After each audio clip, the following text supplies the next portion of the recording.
Home, two senators are introducing legislation that would mandate that the intelligence community be consulted in the handling of terror suspects following their apprehension. It's a reaction to what many lawmakers are now saying was the mishandling of the suspect in the Christmas Day airliner bombing attempt.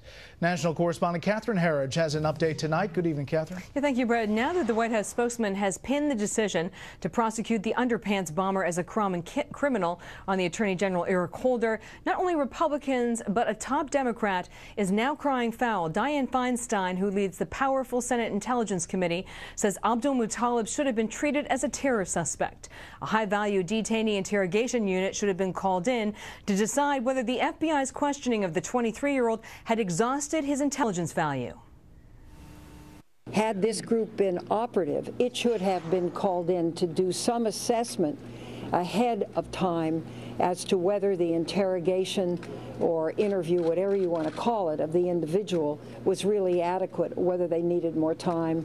It was news to both Feinstein and the ranking Republican that the high-value interrogation unit was still not operational 5 months after it was announced by the Obama administration. Senator Kit Bond was blunt about Mirandizing Abdul-Muttalib. It was asked yesterday what kind of information we didn't get, and I said you can't know what information you don't get. Justice Department officials insist intelligence can still be gathered, and the White House knew about the new controversial decision ahead of time. After the department informed the president's national security team about its planned course of action, a statement reads, Abdul-Muttalib was charged in criminal court. A former intelligence official tells Fox Holder appears to be out on a limb. He alone made the announcement about sending the 9/11 case to New York, and now he is the point man for what critics describe as the mishandling of the alleged Christmas Day bomber on Flight 253, Brett. Okay, Catherine, we'll follow this story, but there is some new information today coming to light on the evolution of these attacks, like the Christmas Day bombing. What can you tell us about that? Well, one of my contacts who's in touch with the intelligence community tells me that there is real concern that al-Qaeda in the Arabian Peninsula will, in effect, launch an evolution of this underwear bombing that was on Flight 253, that a new device will try to exploit our social sensitivities, that they will choose or target as carriers pregnant women, people with small children, and those with prosthetics. And you'll recall 2 years ago there was a TSA bulletin about those who might have a prosthetic belly, so they would look pregnant, but the bomb would be tucked inside that prosthetic. Once again, this is back on the map, Brett. Wow. Catherine, thank you. You're welcome.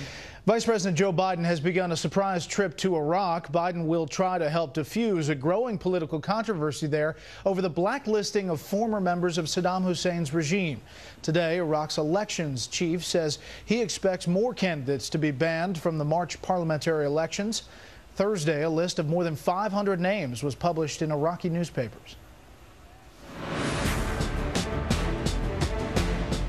A presidential task force has recommended bringing at least 80 Guantanamo Bay detainees to the U.S. for prosecution or detention.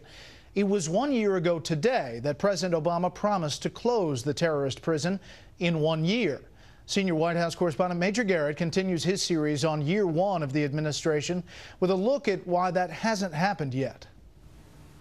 Guantanamo will be closed no later than 1 year from now. Not exactly. Actually, not even close.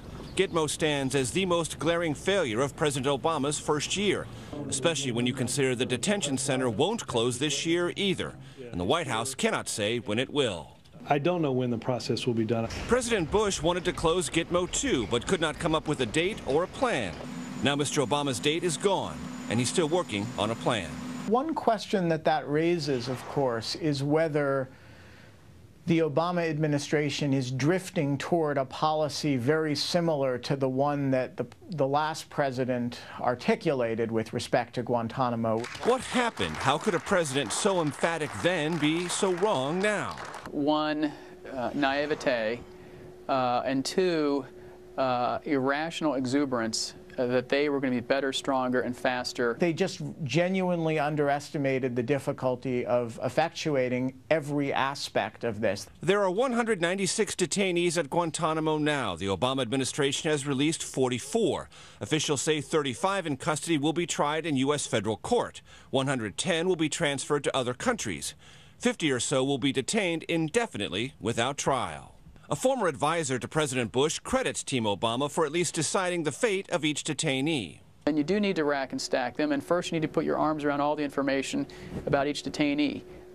We didn't do that in the Bush administration as well as they have. But Mr. Obama's decision to hold some detainees without trial contradicts his pledge in May to work with Congress on a new indefinite detention law.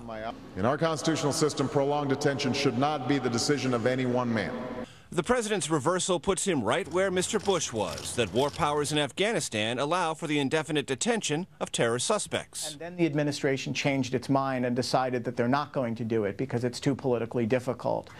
I think they deserve a lot of criticism for that. Those detainees are heading to the maximum security prison in Thompson, Illinois, a facility that won't be ready for months, probably more like a year. Once they arrive, these suspects could come back to haunt the president.